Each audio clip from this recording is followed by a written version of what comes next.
3 days after I handed Marcus the keys to my truck and called him family, I found him in my office at midnight with my wife. They weren't working. I had my hand on the doorknob. I was 2 seconds from walking in and ending everything. Then, a hand came from behind me in the dark hallway, firm on my shoulder, pulling me back without a word. I turned around. It was my son, Daniel. He didn't look scared. He didn't look surprised. He looked at me with eyes I hadn't seen since his mother died, cold, focused, ancient somehow. He put his finger to his lips. Then he leaned close to my ear and said 4 words that rearranged the furniture in my mind. Dad, I already know. I want to be very clear about something before I tell you the rest. I am 64 years old. I spent 32 years laying foundations, pouring concrete, and building homes for other people in Nashville before I finally built something for myself. My name is Robert Callahan. Everybody calls me Bob. I have bad knees, a titanium plate in my left wrist from a fall off a scaffold in 2009, and a heart condition my doctor insists on calling manageable. I say all this so you understand what kind of man I am. I am not a man who walks away from things. I am a man who builds them and protects them. And the night I stood in that hallway watching my son pull me back from a door I had every right to walk through, it was the first time in 32 years I felt completely powerless.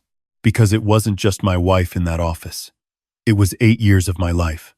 It was a woman I had brought back into a house that had been dark and silent since my first wife, Carol, passed.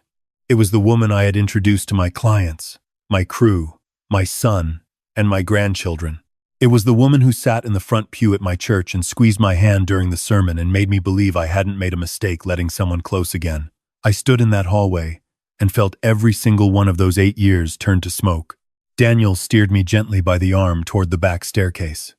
We didn't speak until we were in the kitchen with the door closed and the overhead light off. Just the light above the stove, the kind of dim amber that makes every conversation feel like a confession. He poured me a glass of water without asking.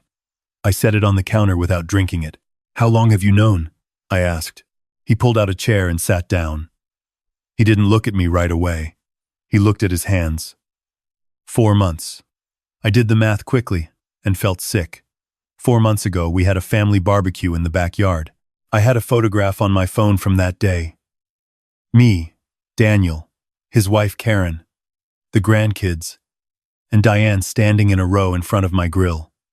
I had used that photograph as my lock screen. I stared at it every morning. How? I said. Daniel looked up. Marcus got sloppy with his email. He used the company account. I wasn't snooping, Dad. I was looking for a vendor invoice. The email was just sitting there. He paused. I wish it hadn't been. I sat down across from him. Tell me. So he told me. And the longer he talked, the more I understood that what I had seen through that office window was not an act of passion. It was a transaction. It was 2 people who had been operating together for a very long time, and the thing they were after had nothing to do with desire. It had to do with Callahan Construction. Here is what you need to understand about Diane. When I met her 8 years ago, she came to a job site with a property developer friend of mine, just along for the ride. She was wearing a yellow dress and work boots because she said she didn't want to ruin her heels on the gravel. I thought that was the most practical, unsentimental thing I had ever seen a woman do, and I was completely disarmed by it. She laughed easily. She asked smart questions about load-bearing walls. She didn't flinch at noise or dust. 3 months later, we were dating. 2 years after that, we were married, and the house that had been too quiet since Carol died started breathing again.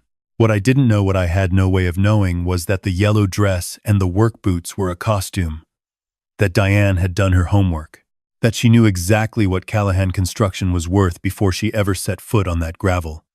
Because her nephew Marcus had been following my business online for over a year. Marcus Webb. I hired him 18 months into our marriage because Diane asked me to, and because, frankly, he seemed like a good kid. 29 years old, from Louisville. Claimed he had spent 3 years doing project management for a mid-size contractor before it folded. He was sharp in meetings. He learned fast. He was respectful enough to my face that I started thinking of him the way you think of a young version of yourself. A little rough around the edges, but worth investing in. I gave him more responsibility. I gave him access to the project files, the client database, the company accounts. I gave him a key to the building. I gave a thief the key to everything I built. Daniel had spent 4 months quietly gathering what he called the picture. He hired a forensic accountant, a woman named Patricia Okafor, who worked out of a small firm in Brentwood, and had her go through the company books line by line. He paid for it out of his own savings. Never told me. Never let on. The results were not good. Marcus had been diverting contracts, not stealing money directly, which would have been detectable. He was something more patient and more dangerous than a thief. He had been steering new client inquiries toward a separate LLC he had incorporated 14 months ago. A company called Blue Ridge Build, registered in Kentucky, with a Kentucky address that turned out to be a mailbox at a UPS store. The clients who came to Callahan Construction for quotes got response times that were just slow enough to be frustrating. Then, mysteriously, they would get a call from Blue Ridge Build, which happened to be available, competitively priced, and very responsive. The kicker was who owned Blue Ridge Build. It was registered to a woman named Sandra Greer. Sandra Greer was Diane's maiden name. My wife had incorporated a shell company. She had been siphoning my future clients into it for over a year, using my own employee to do the dirty work, and once those clients were established and comfortable, the plan was to let Callahan Construction decline quietly while Blue Ridge Build grew. Then Diane would leverage her role as my spouse to claim a portion of my business assets in a divorce, citing the business's decline as evidence it was no longer viable. She would walk away with the settlement, combine it with what Blue Ridge had already built, and she and Marcus would have a fully operational construction company funded entirely by my clients, my reputation, and my marriage. It was elegant, in the way that very cruel things can sometimes be elegant. I sat with all of that for a long moment. The refrigerator hummed. Somewhere outside, a dog was barking at something in the dark. She signed a prenup, I said finally. I know, Daniel said. Patricia looked at it. He hesitated. The prenup protects your personal assets and the business as of the date of marriage. But there's a clause about active misconduct. If Diane can be shown to have deliberately damaged the business, the clause voids her claim to the settlement entirely. He paused. We have that evidence, Dad. 4 months of it. 4 months of it. But we need one more thing. What? We need her to sign something in writing that demonstrates she knew about the diversion and consented to it. Right now, everything points to Marcus. She kept herself one layer removed. He looked at me carefully. I have a plan, but it requires you to do something that's going to be very hard. I waited. I need you to act like you don't know, he said. I need you to go back upstairs. I need you to sleep next to her tomorrow night and have coffee with her in the morning and let Marcus come into your office and talk about projects. And I need you to give me 2 more weeks. I looked at my son. He had Carol's eyes. He always had Carol's eyes. And sometimes it made me feel like she was still somewhere in the room, watching over things. I thought about what she would say about all of this. I thought she would say the same thing Daniel was saying. Hold on. Be patient. Don't swing until you're sure of the hit. 2 weeks, I said. He nodded. Trust me. I went back upstairs. I did not sleep. The next morning I sat across from Diane at the kitchen table and watched her pour coffee with both hands around the mug, the way she always did, and I thought about how many mornings I had looked at that gesture with something close to gratitude. Now I watched her hands and thought about what those hands had been doing, what they had been building, how long they had been building it, while I sat right here and called myself happy. She asked me how I slept. I said fine. She asked if I wanted eggs. I said I was running late.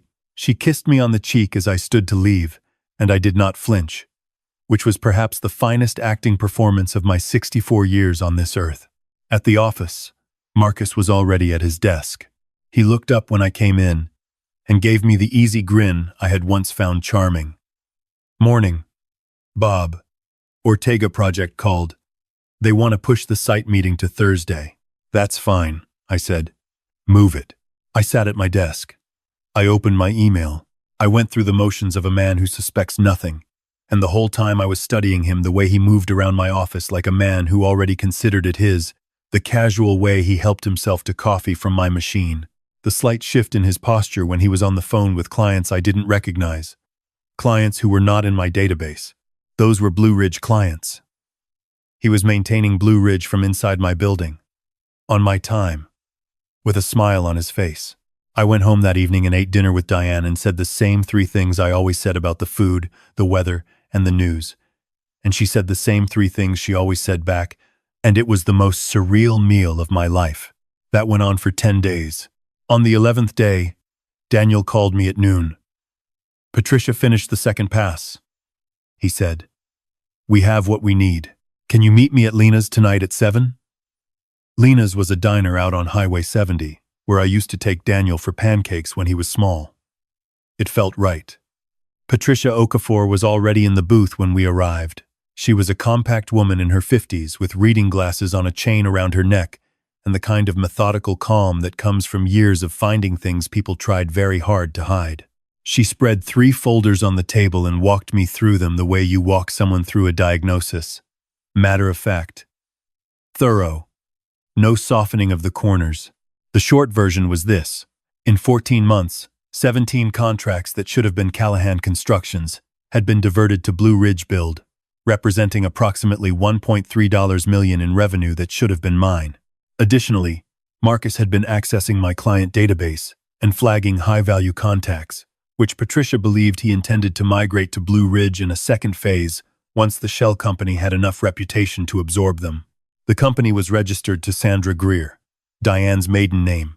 There were 2 email exchanges forwarded to Marcus from a personal account, recovered from the company server, in which Diane discussed specific clients by name and explicitly referred to Blue Ridge as ours.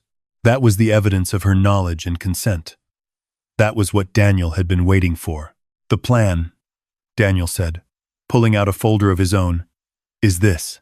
He had drafted a document with the help of a contract attorney, a woman named Gail Hirschfield, who had handled some of my legal work years ago. On the surface, it looked like a business restructuring proposal, the kind of thing you'd draw up if you were thinking about bringing in a new managing partner. It named Marcus Webb as a co-owner, with a 40% stake in Callahan Construction, contingent on a capital contribution and formal business agreement. The document was dense, thorough, and authoritative looking. It was also loaded. Buried in the liability provisions on page 8 was a clause that made Marcus and any co-signatory personally responsible for any existing or emerging financial penalties related to contract interference, client solicitation violations, and non-compete breaches applicable under Tennessee business law. It was written to look like standard protective language. It was, in fact, a trap. If Marcus signs it, Gail had written in her accompanying note, he is acknowledging the business relationship in writing. The liability clause, in context with the evidence Patricia has gathered, makes him personally responsible for the damages from the diversion scheme. He doesn't get a portion of Callahan. He gets a bill. And Diane? I asked. Daniel turned to the second folder. We need her to witness the signing. We tell her it's a formality. If she signs as a witness, knowing the document relates to the business, and Patricia's evidence shows she knew about the scheme, her signature connects her directly to it. He looked at me. Gail says it's enough for the misconduct clause in the prenup to activate. She gets nothing. I sat back in the booth. The coffee in front of me had gone cold. Outside on the highway, trucks moved through the dark in both directions, going somewhere, coming from somewhere, all of them carrying something. How do we get them to sign? I said. Daniel looked at me steadily. You tell Marcus you want to bring him on as a partner. You've been thinking about it for a while. You're not getting younger. The business needs leadership going forward. You want to reward loyalty. He paused on that word. Diane will push him to sign immediately. She thinks this is the end game anyway. She expects you to eventually either slow down or sell. And she's been positioning Marcus to be the buyer. If you offer him a partnership instead, she'll see it as ahead of schedule. but too good to resist. And when they find out what they actually signed, they'll know at the same time the police do, Daniel said quietly. Gail filed a complaint with the Tennessee Contractor Licensing Board yesterday. Nashville PD's Financial Crimes Unit has a copy of Patricia's report. They're waiting for an act of fraud they can attach to it. He reached across the table and tapped the folder. The moment Marcus signs that document under false pretenses, that's the act. I looked at my son. He was 36 years old, and he had spent 4 months protecting me from something I never saw coming. And he had done it quietly and completely, and without asking for anything. I thought about the mornings when he was young and would come downstairs before school and find me at the kitchen table going over estimates before sunrise, and how he used to pull up a chair and sit across from me without saying anything, just keeping me company in the dark. He was still doing that. He had never stopped. "Okay," I said. "Tell me exactly what I need to do." The next 3 days were the longest of my life. I called Marcus into my office on a Monday morning with the door closed. I told him I had been thinking about the future of the company. I told him he had earned my trust. I watched his face as I said it, and saw the calculation behind the gratitude he performed, the quick flicker of assessment, the calibration, the mask settling back into place. He said all the right things. He said he was humbled. He said he would never let me down. He put his hand across the desk and I shook it and felt nothing but cold. That evening, Diane was different at dinner, more animated. She had talked to Marcus, clearly. She asked me about the partnership idea, and I told her I was serious about it, that I wanted to get the paperwork done by end of week. She refilled my water glass twice without being asked. She was being attentive in the way people are attentive when they're watching something valuable move toward them and they don't want to startle it. I smiled across the table at her and said I was glad she was excited. Thursday morning, the signing. Gail was there when I arrived, already seated at the conference table with the documents arranged in 3 neat stacks. Patricia was in the outer office. Daniel was parked in the lot across the street, watching the door. Marcus arrived 8 minutes early. He was wearing a jacket. He had dressed for the occasion. Diane arrived 2 minutes after him. She sat to his left, across from Gail. She smiled at me when I came in. It was a warm, familiar smile, the kind that 8 years ago made me feel like the luckiest man in Nashville. Now, I just noted its technical quality. Gail walked them through the document with the careful pacing of someone who has done this many times. Dense language, paragraphs about equity structure, contribution timelines, operational responsibilities. Marcus nodded steadily throughout.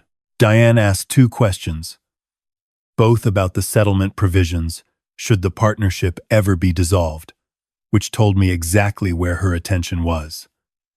The liability clause on page 8 received no questions at all. I picked up my pen. My hand was perfectly still. I signed my name on the grantor line. Robert J. Callahan. I set the pen down and pushed the document toward Marcus. He picked it up without hesitation. He didn't turn to page 8. He flipped straight to the signature line at the back, clicked the pen, and signed with the confidence of a man receiving a gift. Diane signed the witness line below him without reading a word. Gail gathered the documents, slipped them into her briefcase, and closed the clasp. Then, she looked at Marcus. "Before I file these," she said, her voice shifting register in a way that was almost imperceptible, "I want to make sure you understand what you've agreed to." She opened the briefcase again and turned to page 8. Specifically, this provision. She read the liability clause aloud, slowly, clearly. The room went very quiet. Marcus looked at the page. Then he looked at me. Something shifted in his face, a slow, terrible rearrangement. Like watching a wall develop a crack you know is about to become a collapse. "What is this?" he said. "Dame, it's what you signed," I said. I reached into my jacket pocket and set my phone on the table. On the screen was a copy of the email Patricia had recovered Marcus, forwarded from Diane's personal account, discussing 3 specific clients by name and referring to, quote, "the timeline for the Blue Ridge transition, dated 11 months ago." Diane's hand moved to her mouth. 17 contracts, I said. 14 months. 1,000,003. I looked at her. Sandra Greer. That's a name I know pretty well. I should. It was on your driver's license when we met. She said nothing. Her face had gone the color of old paper. Marcus. I continued. You just signed a document that acknowledges your business relationship with Callahan Construction, in writing. The liability clause you didn't read makes you personally responsible for any contract interference damages under Tennessee law. Patricia's report documents the damages in detail. Gail filed a licensing complaint 3 days ago. The Financial Crimes Unit has a copy. Marcus looked at the document. He looked at Diane. He looked at the door. This is a setup, he said. His voice had lost its polish completely. What was underneath wasn't the competent young professional I had hired. It was something younger and harder and frightened. You signed it willingly, Gail said. No one held a pen to your hand. Diane. He turned to her, but Diane wasn't looking at him. She was looking at me with an expression I couldn't immediately name, and then I recognized it. It was the same expression she'd had the first time I met her, standing on gravel in work boots, disarming and calculating at the same time, and I finally understood that I had been looking at that expression for 8 years and calling it warmth. Bob, she said. Whatever you think you know. I know what a forensic accountant found, I said. I know what your emails say. I know what your maiden name is. On a Kentucky business registration. I stood up. And I know that 2 days ago I asked Daniel to send everything to our attorney, who has already contacted yours. She went still. The prenup has a misconduct clause, I said. You know that because you read it. You read it more carefully than most people read anything in their lives, because that prenup was the obstacle between you and what you came here for. The misconduct clause voids your claim to any settlement. Patricia's evidence and your signature on this document today are enough to trigger it. I picked up my phone. You leave with what you brought, which I believe is a yellow dress and a pair of work boots. Marcus pushed back from the table suddenly. He stood up, his chair scraping loud on the floor, and for one moment, I thought he was going to do something foolish. He looked at the door. He looked at me. He looked at the window. Gail was already on her phone. She had sent a text before I finished the last sentence. The front door of the building opened. Daniel came in first, and behind him were 2 men in plain clothes, the financial crimes detectives, who had been waiting in the lot with him. They identified themselves quietly. One of them had a copy of the licensing board complaint and the supporting documentation. The other had already been in contact with the Louisville UPS store about the Blue Ridge registration records. Marcus didn't run. He sat back down, and whatever bravado had been holding him upright went out like a light. Diane stood very slowly. She straightened her jacket with both hands, a precise, automatic gesture that she probably didn't realize she was making, the reflexive tidying of a woman who had spent years making sure every surface looked composed. She looked at me. One last time.